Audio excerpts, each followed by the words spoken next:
آج کل چونکہ اب یہ جہاد اور قتال والا معاملہ دوبارہ سے شروع ہوا، اور اس میں بھی چونکہ اسرائیل اور یہودیوں کا ایک بڑا ایشو آ ٹپکا ہے مسلمانوں کے اوپر، تو اس کی وجہ سے جو اینڈ آف ٹائم کے پوائنٹ آف ویو سے جو احادیث اور آثار ہیں ان کو لوگ ڈسکس کرنا شروع کر دیتے ہیں۔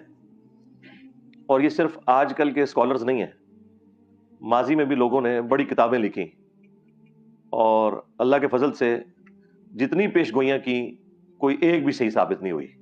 السلام علیکم ورحمۃ اللہ وبرکاتہ۔ اللہ سے دعا کرتے ہیں کہ آپ لوگ خیریت سے ہوں گے۔ اور یہ ویڈیو جو ہے ایران ورسز اسرائیل، اور اس کی وجہ یہ ہے کہ جب تک کوئی انسیڈنٹ ہو نہیں جاتا آپ وثوق کے ساتھ کسی چیز کے بارے میں کچھ کہہ نہیں سکتے۔